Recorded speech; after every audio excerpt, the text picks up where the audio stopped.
परिभाषा पार्ट 5 में head to, जो कि एक मोडाल है, का पास्ट इंडेफिनिट टेंस में कैसे प्रयोग किया जाता है, यहाँ पर ये बताया जा रहा है। हेड टू का मोडाल के रूप में प्रयोग जब पास्ट में कोई कार्य मजबूर होकर या बाध्य होकर करना पड़ा के लिए किया जाता है। और दूसरा, हिंदी वाक्यों में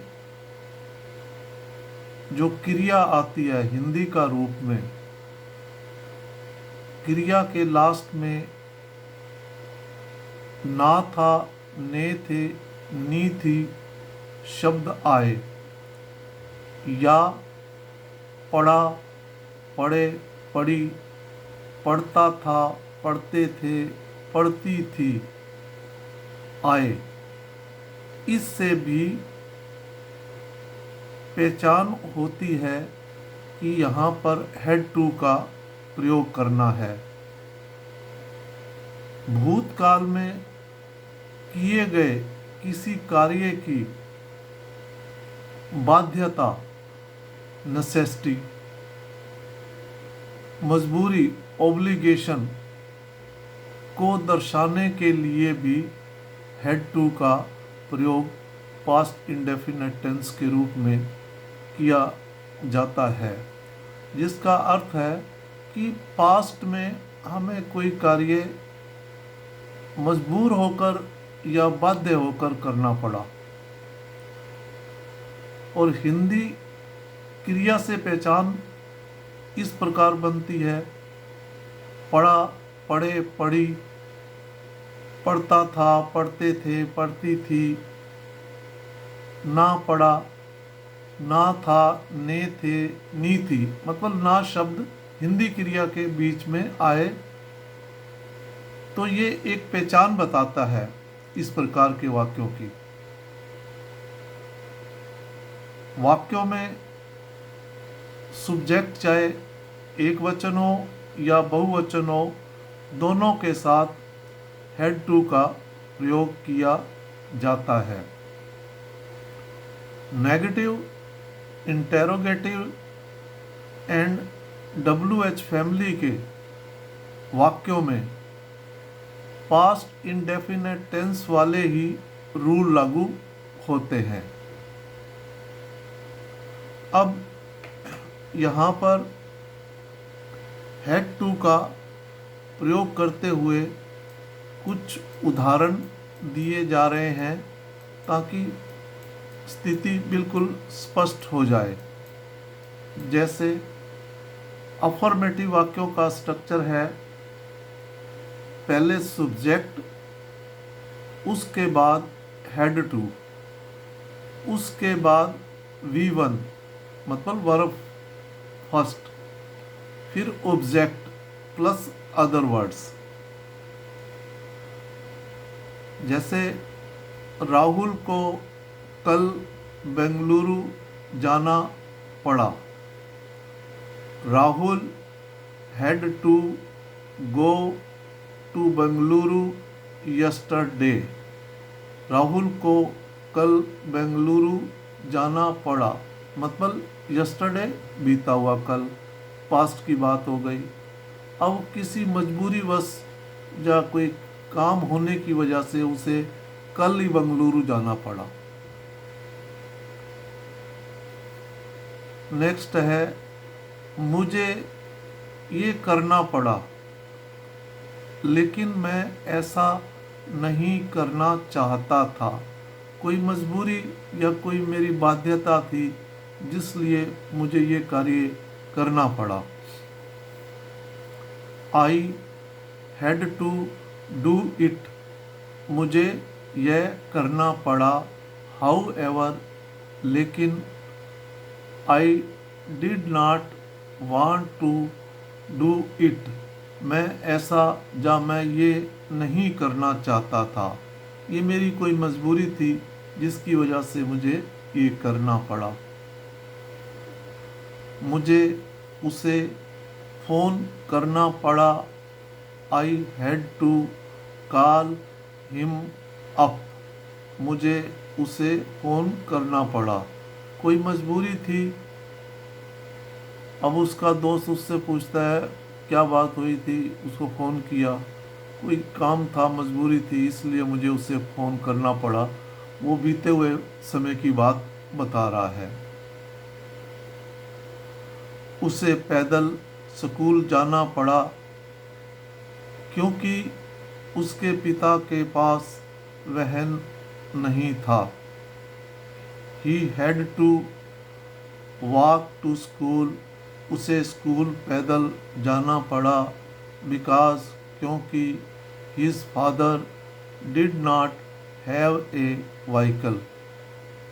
उसके पिता के पास वाहन नहीं थी। इसी मजबूरी के कारण बस निकल गई थी, जिसलिए उसे पैदल जाना पड़ा। हमें अक्सर वहाँ जाना पड़ता था।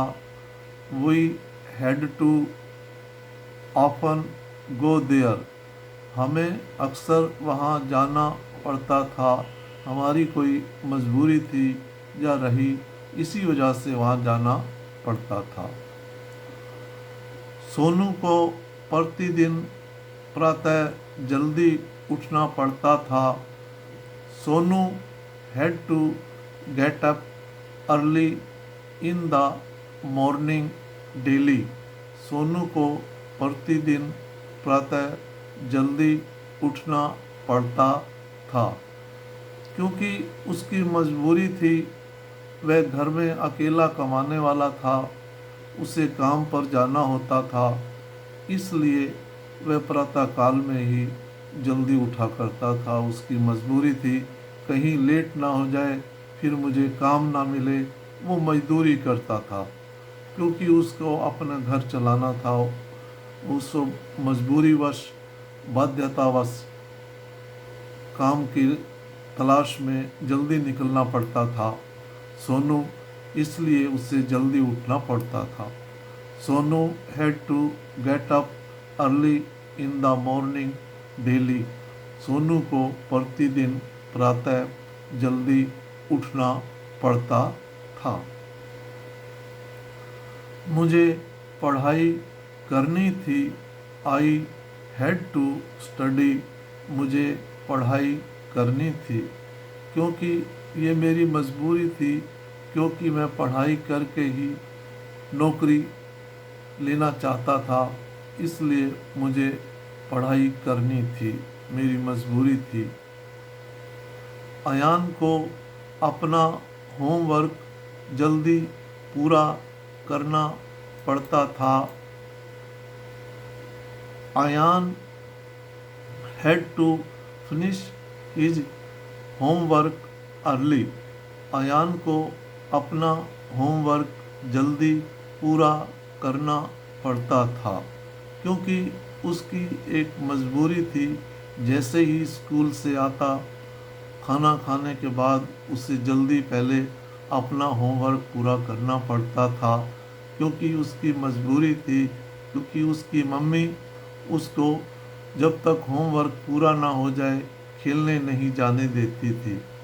और उसको दूसरा ये भी रहता था, कई मम्मी जब शाम को पापा घर आएँ उसको ना बता दें कि इसने होमवर्क नहीं किया, इसलिए अयान को मजबूरीवश अपना होमवर्क जल्दी पूरा करना पड़ता था क्योंकि उसे खेलना भी है। Ayaan had to finish his homework early.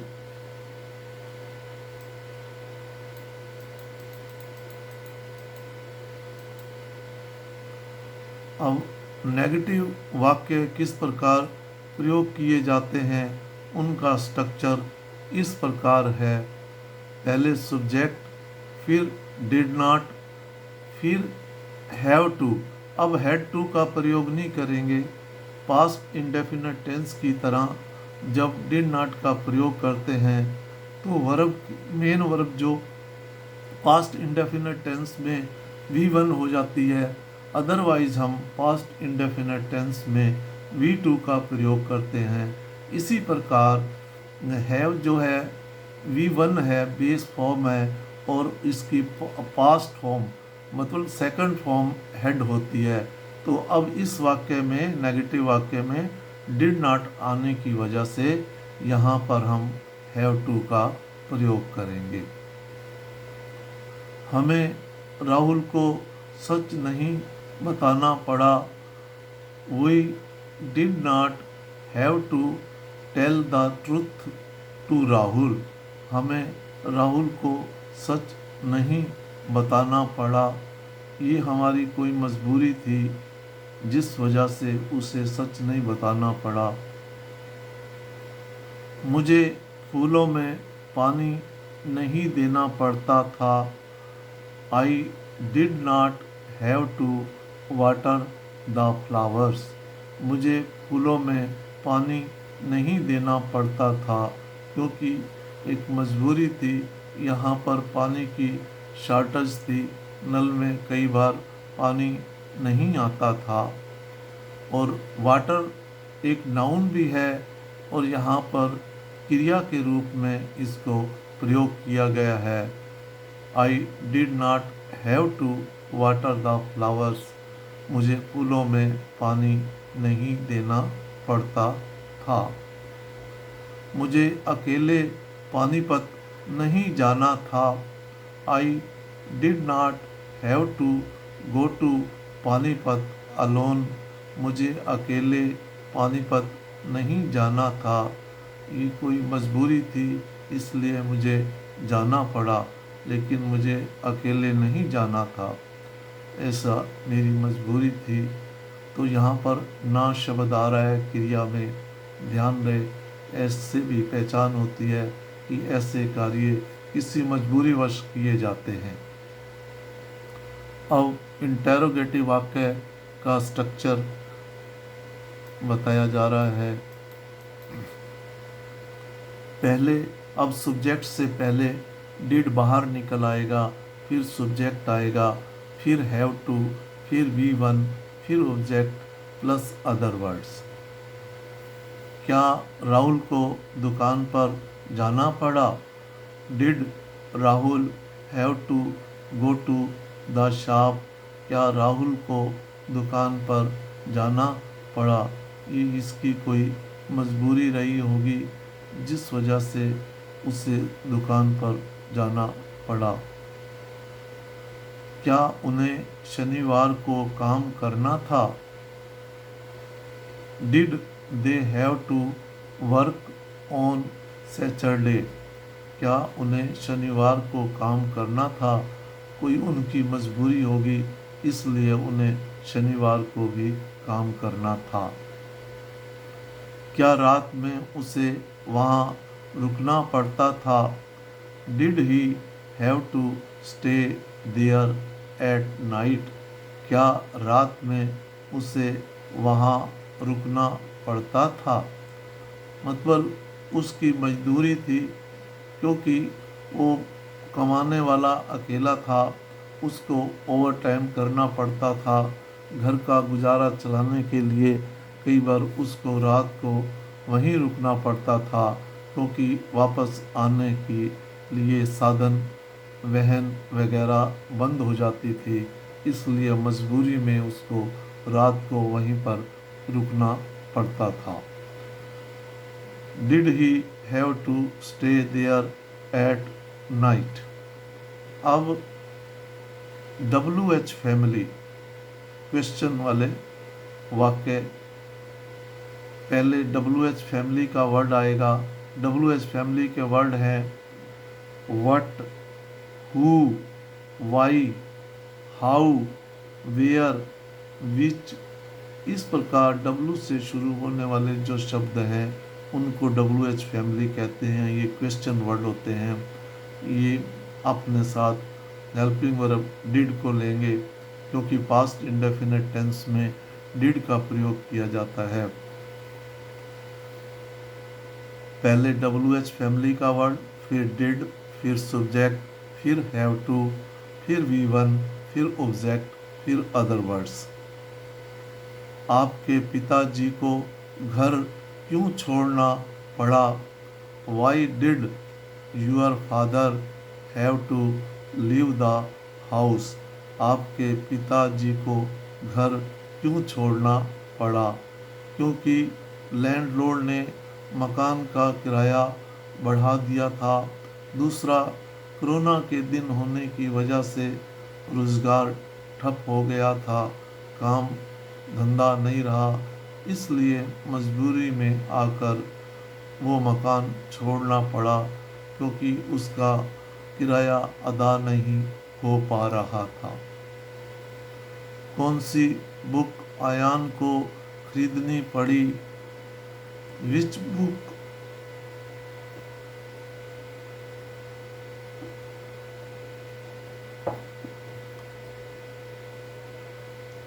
कौन सी बुक आयान को खरीदनी पड़ी? Which book did Ayaan have to buy? कौन सी बुक आयान को खरीदनी पड़ी? क्योंकि पहले जो सब्जेक्ट लिया था उसको चेंज करना पड़ा, फिर इसको दूसरी बुक वो कौन सी खरीदनी पड़ी मजबूरी में आकर। कौन सी बुक आयान को खरीदनी पड़ी?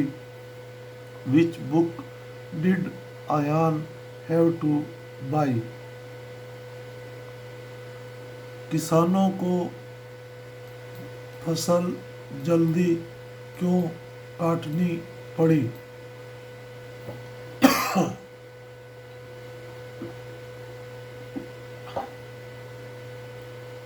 Why did the farmers have to harvest the crop early? किसानों को फसल क्यों जल्दी काटनी पड़ी? उनकी मजबूरी थी, क्योंकि प्रिडिक्शन की गई थी कि बाढ़ आने का डर है, आंधी तूफान आने का डर है, तो इसी भय के कारण वो डर गए कहीं फसल का नुकसान ना हो जाए, तो इसी मजबूरी में आकर उनको अपनी फसल जल्दी काटनी पड़ी। Why did the farmers have to harvest the crop early? Nikhil को नौकरी क्यों छोड़नी पड़ी? Why did Nikhil have to leave the job? Nikhil को नौकरी क्यों छोड़नी पड़ी? क्योंकि वह आगे फर्दर स्टडी करना चाहता था, उसकी मजबूरी थी, वह विदेश में जाकर करना चाहता था, इसलिए मजबूरी में आकर उसने अपनी नौकरी छोड़ दी। Why did Nikhil have to leave the job? Nikhil को नौकरी क्यों छोड़नी पड़ी? अब WH फैमिली वाले वाक्य में नेगेटिव वाक्य कैसे प्रयोग किए जाते हैं, उनका यहाँ पर स्ट्रक्चर दिया जा रहा है। पहले WH फैमिली का वर्ड, फिर डिड, फिर सब्जेक्ट, फिर नॉट, फिर हैव टू, फिर V1 का मतलब है वर्ब की फर्स्ट फॉर्म, फिर ऑब्जेक्ट, फिर अदर वर्ड्स। राहुल को नौकरी पाने के लिए कहाँ कहाँ नहीं जाना पड़ा? वेयर ऑल का जो क्वेश्चन वर्ड के साथ अगर हम ऑल लगा देते हैं तो वो वेयर ऑल मतलब कहाँ कहाँ, हु ऑल कौन कौन, ये एक फ्रेजल वर्ड बन जाता है ऑल लगाने से। तो राहुल को नौकरी पाने के लिए कहाँ कहाँ नहीं जाना पड़ा?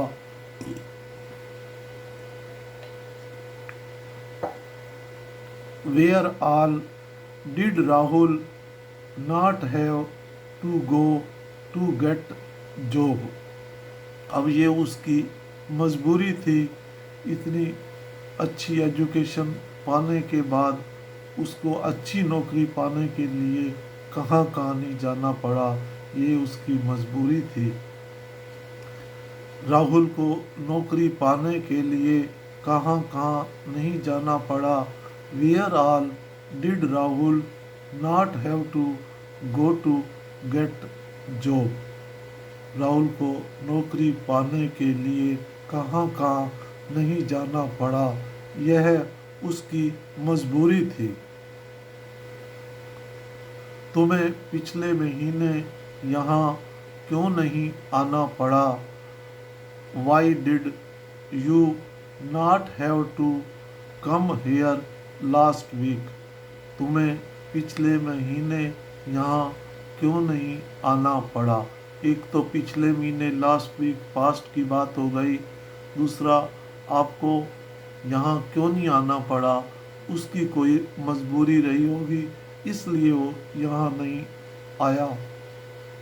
तो इस प्रकार जब कोई कार्य पास्ट इंडेफिनिट टेंस में मजबूर होकर या बाध्य होकर करना पड़े तो इस प्रकार के वाक्यों में हैड टू का एज ए मॉडल के रूप में पास्ट में कोई कार्य आपको बाध्य होकर या मजबूर होकर किया उसके लिए हैड टू का प्रयोग किया जाता है। इसमें कोई त्रुटि है तो कृपया कमेंट्स करें ताकि इसको और भी इम्प्रूव किया जाए। दूसरा आपसे ये नम्र निवेदन है, इसको अपने जान पहचान के उन बालक बालिकाओं को जो 6 क्लास से 12 तक पढ़ते हैं और दूर दराज ग्रामीण इलाकों में रहते हैं। बच्चे ग्रामीण इलाकों में जो रहते हैं दूर दराज में बहुत इंटेलिजेंट होते हैं। कई बार सुविधा की वजह से या उनको प्रॉपर गाइड ना मिलने की वजह से वो जिसके योग्य होते हैं नहीं कर पाते। इसलिए आपसे निवेदन है ये उनको ज़रूर शेयर करें ताकि वे इसका लाभ उठा सकें, क्योंकि मैंने एक छोटी सी कोशिश हिंदी में बताने की, ग्रामीण भाषा में बताने की, आसान से आसान लोकल भाषा में बताने का प्रयत्न किया है ताकि उनको आसानी से समझ आ सके और वे सुंदर से सुंदर इस प्रकार के वाक्य बना सके। जय हिंद।